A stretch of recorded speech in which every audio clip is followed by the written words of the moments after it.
नमस्कार दोस्तों, स्वागत है आप सभी का आपके अपने YouTube चैनल अपनी क्लास में। दोस्तों, मैंने आप सबके लिए RSCIT एग्ज़ाम का नए सिलेबस के अनुसार एक ऐसा पेपर तैयार किया है जिसके काफ़ी प्रश्न आपको आपके आने वाले RSCIT के पेपर में देखने को मिलेंगे। तो दोस्तों, आप अपना RSCIT का एग्ज़ाम देने से पहले इन प्रश्नों को जरूर पढ़ के जाना। तो चलिए देखते हैं इस पेपर का पहला प्रश्न, जिसमें पूछा गया है निम्न में से कौन सा विकल्प कंप्यूटर्स के आकार, भंडारण क्षमता और प्रदर्शन के आधार पर सही है। यानी कि दोस्तों, आपको बताना है कि पावरफुल कंप्यूटर्स का जो क्रम है वो क्या है। तो आप देख सकते हैं हमारे पास में ऑप्शन नंबर सी दे रखा है कि सुपर कंप्यूटर है वो सबसे फास्ट है, सबसे पावरफुल है। उसके बाद में मेन फ्रेम कंप्यूटर क्या है, 2 नंबर पर आता है, और मिनी कंप्यूटर 3 नंबर पर आता है, और जो सबसे कमजोर कंप्यूटर है उसका नाम है माइक्रो कंप्यूटर। तो ये क्या है, हमारे पास में पावरफुल कंप्यूटर्स का क्रम रहेगा। यानी कि दोस्तों, पहले का करेक्ट आंसर क्या होगा, ऑप्शन नंबर सी। आगे हमारे पास में दूसरा प्रश्न पूछा गया है, लैपटॉप किस प्रकार के कंप्यूटर्स का उदाहरण है। तो दोस्तों, जो लैपटॉप होते हैं वो हमारे पास में माइक्रो कंप्यूटर के उदाहरण होते हैं। यानी कि दूसरे का करेक्ट आंसर होगा ऑप्शन नंबर बी। आगे हमारे पास में तीसरा प्रश्न पूछा गया है, आपके द्वारा भेजा गया मेल किस फोल्डर में संचित रहता है। यानी कि दोस्तों, आपने क्या किया, आपने मोबाइल से किसी दूसरे व्यक्ति को मेल भेजा, तो आप यदि उस मेल को अपने मोबाइल पर देखना चाहते हो तो किस फोल्डर पर क्लिक करोगे। तो आप उस मेल को देखने के लिए सेंट मेल फोल्डर है उस पर क्लिक करेंगे। यानी कि तीसरे का करेक्ट आंसर होगा ऑप्शन नंबर डी। आगे हमारे पास में चौथा प्रश्न पूछा गया है, दुनिया की सबसे बड़ी ई कॉमर्स कंपनी का क्या नाम है। तो दोस्तों, मैं आपको बताना चाहता हूं कि ई कॉमर्स कंपनी क्या होती है। दोस्तों, ई कॉमर्स कंपनी की सहायता से आप घर बैठे कोई भी चीज़ है वो ऑनलाइन मंगवा सकते हो और बेच सकते हो। और फिलहाल पूरे दुनिया के अंदर जो सबसे बड़ी ई कॉमर्स कंपनी है उसका नाम है अमेजन। यानी कि चौथे का करेक्ट आंसर होगा ऑप्शन नंबर ए। आगे हमारे पास में पांचवा प्रश्न पूछा गया है, निम्न में से किसे डिजिटल दस्तावेज प्रबंधक कहा जाता है। यानी कि दोस्तों, ऐसा ऐप जिसके अंदर आपके जितने भी डॉक्यूमेंट है वो रहें। तो दोस्तों, राजस्थान सरकार ने प्रत्येक नागरिक के जो डॉक्यूमेंट्स हैं उनको सुरक्षित रखने के लिए राज ई वॉलेट डिजिटल प्रबंधक ऐप है उसका निर्माण किया है। इसमें आप अपने डॉक्यूमेंट है वो देख सकते हो। यानी कि पांचवे का करेक्ट आंसर होगा ऑप्शन नंबर ए। आगे हमारे पास में छठा प्रश्न पूछा गया है, माइक्रोसॉफ्ट वर्ड 2010 में हेडर या फुटर में पेज नंबर इंसर्ट करने का विकल्प कहाँ होता है। तो दोस्तों, सबसे पहले आपको बताना चाहूंगा कि हेडर और फुटर क्या होते हैं। दोस्तों, माइक्रोसॉफ्ट वर्ड के अंदर क्या बनती है, डॉक्यूमेंट बनती है। और जो हमारे पास में डॉक्यूमेंट होती है उसे हम क्या कहते हैं, पेज कहते हैं। पेज का जो ऊपरी हिस्सा है उसे क्या कहते हैं, हेडर कहते हैं। और जो पेज का निचला हिस्सा है उसे क्या कहते हैं, फुटर कहते हैं। तो इस प्रकार से हेडर और फुटर की जो डेफिनेशन है वो होती है। तो अब इस प्रश्न में कहा गया है कि हेडर और फुटर में यदि आपको पेज नंबर इंसर्ट करने हैं तो आप किस विकल्प पर क्लिक करोगे। तो दोस्तों, आप उस समय MS वर्ड 2010 के अंदर इंसर्ट टैब पर क्लिक करोगे। यानी कि छठे का करेक्ट आंसर होगा ऑप्शन नंबर बी। आगे हमारे पास में सातवां प्रश्न पूछा गया है, MS एक्सेल में औसत निकालने का सही सूत्र क्या है। तो दोस्तों, आप सब जानते ही होंगे कि MS एक्सेल के अंदर क्या बनती है, स्प्रेडशीट बनती है। और MS एक्सेल के अंदर क्या होता है कि गणितीय सूत्र हैं उनका उपयोग होता है। यानी कि जोड़, घटाव, गुणा, भाग, परसेंटेज निकालना, ये सब कार्य MS एक्सेल के अंदर होते हैं। तो इस प्रश्न में आपसे पूछा है कि MS एक्सेल में यदि आपको औसत या एवरेज निकालना है तो उस समय सही सूत्र कौन सा होगा। तो उस समय आप ऑप्शन ए में जो फॉर्मूला दे रखा है उसका यूज भी कर पाएंगे। देख सकते हैं, फॉर्मूला है बराबर average bracket A1, A2, A3, A4, A5 bracket बंद। इस सूत्र का प्रयोग भी कर पाएंगे। और वहीं जो ऑप्शन बी में सूत्र दे रखा है बराबर average bracket A1 to A5 bracket बंद। तो इन दोनों सूत्र की सहायता से आप MS एक्सेल के अंदर क्या कर सकते हो, औसत निकाल सकते हो। यानी कि दोस्तों, सातवें का करेक्ट आंसर क्या होगा, ऑप्शन नंबर सी। उपयुक्त दोनों सही हैं। आगे हमारे पास में आठवां प्रश्न पूछा गया है, MS पावर पॉइंट में शुरुआत से स्लाइड शो शुरू करने हेतु किस शॉर्टकट कुंजी का उपयोग करेंगे।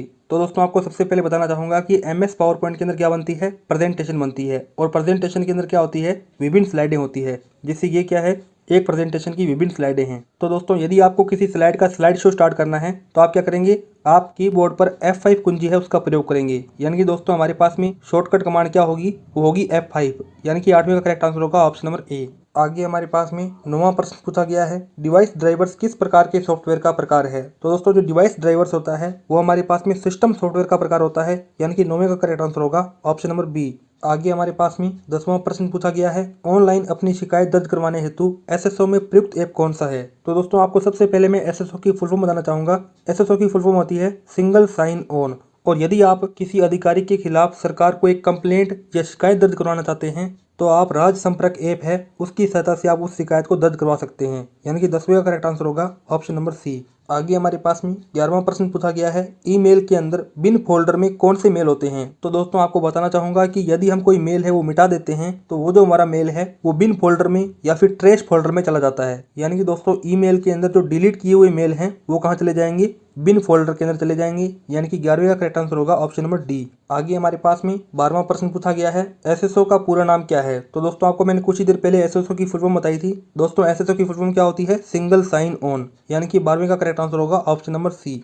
आगे हमारे पास में 13वां प्रश्न पूछा गया है, एमएस वर्ड 2010 में किसी पेज के चारों ओर बॉर्डर इंसर्ट करने का जो ऑप्शन है वो किस टैब में होता है। तो दोस्तों आपको मैंने कुछ ही देर पहले कहा था कि एमएस वर्ड के अंदर क्या होता है, पेज होता है, डॉक्यूमेंट होता है। अब आपको इस पेज के चारों ओर क्या लगाना है, बॉर्डर लगाना है। तो दोस्तों आप किस ऑप्शन पर क्लिक करेंगे, किस टैब पर क्लिक करेंगे। तो दोस्तों आप उस समय पेज लेआउट टैब है उस पर क्लिक करेंगे। यानी कि 13वें का करेक्ट आंसर होगा ऑप्शन नंबर बी। आगे हमारे पास में 14वां प्रश्न पूछा गया है, एमएस एक्सेल में किसी सिलेक्टेड सेल के टेक्स्ट को कट करने की कमांड क्या है। यानी कि दोस्तों आपको क्या करना है, किसी शब्द को कट करना है तो आप कौन सी शॉर्टकट कुंजी दबाएंगे। तो दोस्तों आप उस समय कीबोर्ड के अंदर Ctrl+X कुंजी है वो दबाएंगे। यानी कि 14वें का करेक्ट आंसर होगा ऑप्शन नंबर सी। आगे हमारे पास में 15वां प्रश्न पूछा गया है, एमएस पावर पॉइंट में एक स्लाइड से दूसरी स्लाइड चेंज होने पर जो इफेक्ट आते हैं उन्हें क्या कहते हैं। तो दोस्तों उन इफेक्टों को हम कहते हैं ट्रांजिशंस। क्या कहते हैं दोस्तों, ट्रांजिशंस। यानी कि 15वें का करेक्ट आंसर होगा ऑप्शन नंबर सी। आगे हमारे पास में 16वां प्रश्न पूछा गया है, ई कॉमर्स के संदर्भ में इनमें से कौन सा कथन असत्य है। तो दोस्तों आपको क्या करना है, ई कॉमर्स के संदर्भ में असत्य कथन का चयन करना है। तो देखिए पहला ऑप्शन ए है, हम इसमें ई वॉलेट से पेमेंट कर सकते हैं। जी हाँ दोस्तों, कोई भी ई कॉमर्स कंपनी है जैसे कि अमेजन होगी, फ्लिपकार्ट होगी, और उसमें यदि हम कोई चीज़ मंगवा रहे हैं, ऑनलाइन ऑर्डर कर रहे हैं तो हम अपने ई वॉलेट से है वो पेमेंट कर सकते हैं, ट्रांजैक्शन कर सकते हैं। यानी कि ये कथन क्या है, बिल्कुल सत्य है। उसी के आगे बी ऑप्शन है, ई कॉमर्स में शॉपिंग सिक्योर होती है। जी हाँ दोस्तों, आप किसी भी साइट से ऑनलाइन शॉपिंग कर रहे हो तो आपकी ऑनलाइन शॉपिंग वो सिक्योर होगी। जितना चार्ज कटना चाहिए उतना ही कटेगा, ज़्यादा नहीं कटने वाला। यानी कि ये कथन क्या है, बिल्कुल सत्य है। उसी के आगे सी ऑप्शन दिया गया है, ई कॉमर्स वेबसाइट पर आप अपने डेबिट कार्ड से भी पेमेंट कर सकते हैं। जी हाँ दोस्तों, किसी भी ई कॉमर्स कंपनी है या ई कॉमर्स वेबसाइट है तो उसमें यदि आप पेमेंट करना चाहते हो तो वो डेबिट कार्ड से भी कर सकते हो। यानी कि दोस्तों ये कथन क्या है, बिल्कुल सत्य है। आगे हमारे पास में डी कथन है, बिल्कुल ये गलत होने वाला है क्योंकि हमारे पास में लास्ट कथन यही बचा है। इसमें कहा गया है कि हर सामान हेतु आपको सामान को आने से पहले ही पूरा पेमेंट करना होता है। नहीं दोस्तों, यदि हम कोई चीज़ ऑनलाइन मंगवाते हैं तो जरूरी नहीं है कि हम पेमेंट है वो हाथों हाथ करें, हम कैश ऑन डिलीवरी भी कर सकते हैं। यानी कि जब हमारा सामान है वो घर पर आएगा तभी हम उसे पेमेंट देंगे। तो दोस्तों इस प्रश्न में आपको कहा गया है कि सामान को आने से पहले ही पूरा पेमेंट करना होगा, ऐसा जरूरी नहीं है। यानी कि दोस्तों ये कथन क्या है, बिल्कुल असत्य है। तो करेक्ट आंसर क्या होगा, ऑप्शन नंबर डी। आगे हमारे पास में 17वां प्रश्न पूछा गया है, राज ई वॉलेट में कुल कितनी साइज तक का डाटा स्टोर किया जा सकता है। तो दोस्तों राज ई वॉलेट के अंदर मैंने आपको पहले कहा था कि हमारे डॉक्यूमेंट्स है वो सेव रहती है। अब आपको ये बताना है कि राज ई वॉलेट के अंदर कितना डाटा है वो रह सकता है, कितनी डॉक्यूमेंट रह सकती है। तो दोस्तों राज ई वॉलेट ऐप है उसमें मैक्सिमम 1 GB के डॉक्यूमेंट्स है वो रह सकते हैं। यानी कि 17वें का करेक्ट आंसर होगा ऑप्शन नंबर बी।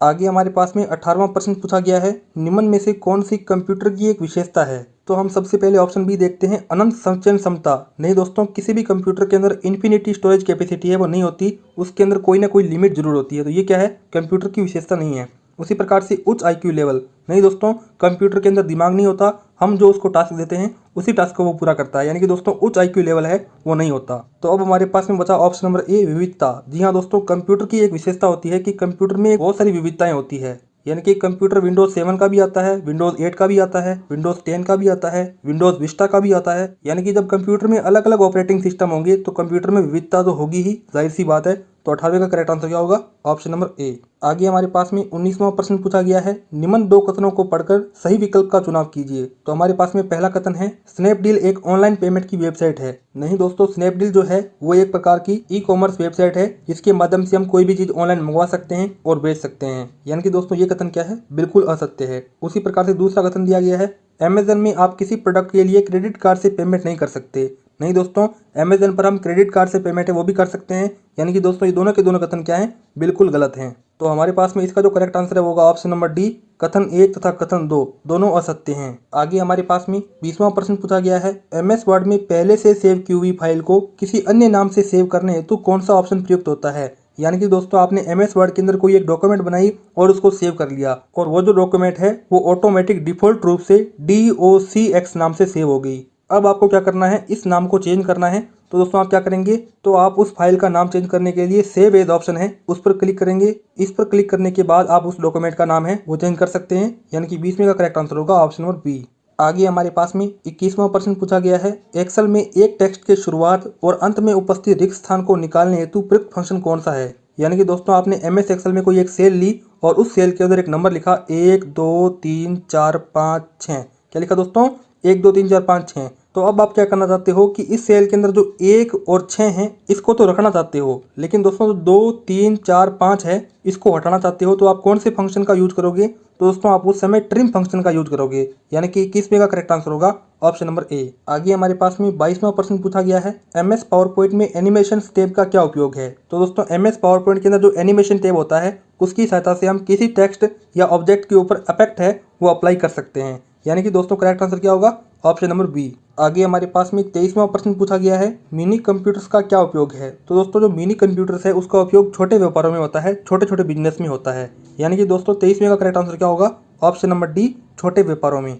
आगे हमारे पास में 24वां प्रश्न पूछा गया है, निम्न में से ई कॉमर्स के क्या लाभ नहीं हैं। तो इसमें हम सबसे पहले ऑप्शन नंबर बी देखते हैं। इसमें कहा गया है सामान लौटाना। जी हाँ दोस्तों, यदि आपने ई कॉमर्स वेबसाइट से कोई सामान मंगवाया है और यदि आपको वह सामान पसंद नहीं आ रहा है तो आप क्या कर सकते हो, उस सामान को वापस लौटा सकते हो, यानी कि दोस्तों ये क्या है, ई कॉमर्स वेबसाइट का लाभ है। उसी प्रकार से सी ऑप्शन दिया गया है, धोखाधड़ी की कोई संभावना नहीं है। जी हाँ दोस्तों, ई कॉमर्स वेबसाइट पर यदि आप कोई सामान मंगवाते हो तो आपसे धोखा है वो बिल्कुल नहीं होगा, 100% आप सुरक्षित होगे, यानी कि दोस्तों ये भी क्या है, ई कॉमर्स वेबसाइट का एक बहुत बड़ा लाभ है। उसी के आगे डी ऑप्शन है, उत्पादों की श्रृंखला। जी हाँ दोस्तों, यदि आप किसी ई कॉमर्स वेबसाइट पर कोई मोबाइल खरीदना चाहते हो और नाम लिख देते हो तो आपके सामने कई मोबाइल आ जाएंगे, यानी कि दोस्तों किसी भी ई कॉमर्स वेबसाइट पर जो उत्पादों की श्रृंखला है वो बहुत ज्यादा होती है। तो ये तीनों के तीनों क्या है, ई कॉमर्स वेबसाइट के लाभ हैं। लेकिन दोस्तों ई कॉमर्स वेबसाइट की सबसे बड़ी हानि ये होती है कि उसमें भुगतान के जो विकल्प हैं वो बहुत ही कम होते हैं। जैसे कि पहला भुगतान आप डेबिट कार्ड से कर सकते हैं और दूसरा क्रेडिट कार्ड से कर सकते हैं, इसके अलावा कोई भी भुगतान का विकल्प है वो नहीं होता, यानी कि दोस्तों 24वें का करेक्ट आंसर होगा ऑप्शन नंबर ए। आगे हमारे पास में 25वां प्रश्न पूछा गया है, MS एक्सेल में किसके प्रयोग से एक सेल की सभी सामग्री कई लाइनों में प्रदर्शित होती है। यानी कि दोस्तों आपने क्या किया, MS एक्सेल में बहुत सारे वर्ड लिख दिए और उन वर्डों को आप क्या करना चाहते हो, लाइनों में दर्शाना चाहते हो। तो दोस्तों आप किस फंक्शन का यूज करोगे। दोस्तों उस समय आप रेप टेक्स्ट फंक्शन है उसका प्रयोग करोगे, यानी कि दोस्तों 25वें का करेक्ट आंसर होगा ऑप्शन नंबर सी। आगे हमारे पास में 26वां प्रश्न पूछा गया है, MS पावर पॉइंट में कौन सा विकल्प डिजाइन टैब में नहीं होता। तो दोस्तों डिजाइन टैब के अंदर क्या क्या होते हैं, थीम्स होते हैं, बैकग्राउंड स्टाइल्स होते हैं, पेज सेटअप होता है, लेकिन दोस्तों क्लिप आउट ऑप्शन है वो यहाँ पे डिजाइन टैब में नहीं होता, यानी कि दोस्तों 26वें का करेक्ट आंसर होगा ऑप्शन नंबर ए। दोस्तों यहाँ पर मैं आपको बताना चाहूंगा कि जो क्लिप आउट ऑप्शन है वो होता है हमारे पास में MS वर्ड 2010 के अंदर। ये क्या करता है, किसी भी कॉपी किए गए टेक्स्ट को या कट किए गए टेक्स्ट को टेम्पररी रूप से सेव करके रखता है। आगे हमारे पास में 27वां प्रश्न पूछा गया है, निम्न दो कथनों को ध्यानपूर्वक पढ़कर सही विकल्प का चयन कीजिए। तो हमारे पास में पहला कथन है, ऑपरेटिंग सिस्टम एप्लीकेशन सॉफ्टवेयर का ही भाग है। नहीं दोस्तों, ऑपरेटिंग सिस्टम अलग होता है, एप्लीकेशन सॉफ्टवेयर अलग होता है, यानी कि दोस्तों पहला कथन है वो बिल्कुल असत्य होगा। उसी के आगे हमारे पास में दूसरा कथन दिया गया है, इनपुट एवं आउटपुट डिवाइसेस कंप्यूटर हार्डवेयर के भाग हैं। जी हाँ दोस्तों, ये कथन क्या है, बिल्कुल सत्य है, यानी कि दोस्तों इस प्रश्न में पहला कथन है वो असत्य होगा और दूसरा कथन सत्य होगा। तो हमारे पास में करेक्ट आंसर यहाँ पे क्या होगा, ऑप्शन नंबर बी, कथन 1 असत्य एवं कथन 2 सही है। आगे हमारे पास में 28वां प्रश्न पूछा गया है, MS वर्ड में उंडू कमांड का क्या उपयोग है। तो दोस्तों आपको सबसे पहले मैं उंडू कमांड की जो शॉर्टकट कुंजी है वो बताना चाहूंगा। दोस्तों उंडू कमांड की शॉर्टकट कुंजी होती है Ctrl+Z। क्या होती है दोस्तों, Ctrl+Z। और वहीं रेडो की क्या होती है, Ctrl+Y। और यदि आपको मैं कॉपी की शॉर्टकट कुंजी बताऊं तो कॉपी की होती है Ctrl+C। और यदि आपको मैं पेस्ट की बताऊं तो वो होती है Ctrl+V। अब आपसे इस प्रश्न में पूछा गया है कि MS वर्ड में उंडू कमांड का क्या उपयोग है। तो दोस्तों उंडू कमांड क्या करती है, जैसे कि आपने एक नाम लिखा राकेश, क्या लिखा दोस्तों, राकेश, तो आपने यहाँ पे जो H लिखा है लास्ट के अंदर H, अब यदि आप इस H को मिटाना चाहते हो तो आप Ctrl+Z दबाओगे, यानी कि दोस्तों जो अभी अभी आपने कार्य किया है उस कार्य को क्या कर देता है, उंडू कमांड निरस्त कर देता है। तो यहाँ पे ऑप्शन नंबर डी देख सकते हैं, उंडू कमांड अभी अभी किए गए कार्य को निरस्त करने हेतु प्रयोग लिया जाता है, यानी कि दोस्तों 28वें का करेक्ट आंसर होगा ऑप्शन नंबर डी।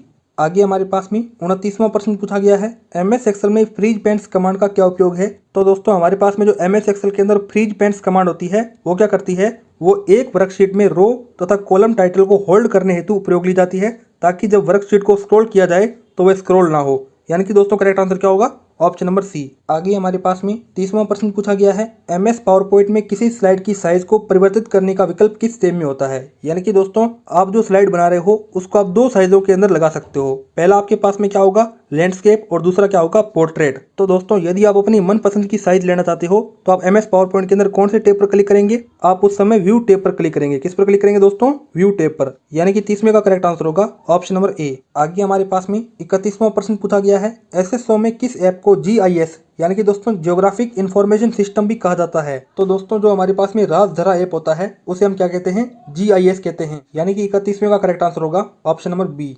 दोस्तों यहाँ पर मैं आपको GPS की फुल फॉर्म है वो भी बताना चाहूंगा। GPS की फुल फॉर्म होती है ग्लोबल पोजिशनिंग सिस्टम। आगे हमारे पास में 32वां प्रश्न पूछा गया है, भारत के पहले सुपर कंप्यूटर का क्या नाम है। तो दोस्तों आपको सबसे पहले मैं दुनिया का जो सबसे पहला सुपर कंप्यूटर है उसका नाम बताना चाहूंगा। दोस्तों दुनिया का जो सबसे पहला सुपर कंप्यूटर था उसका नाम था CDC 6600 और वहीं भारत का जो पहला सुपर कंप्यूटर था उसका नाम था परम। क्या नाम था दोस्तों, परम, यानी कि 32वें का करेक्ट आंसर होगा ऑप्शन नंबर डी।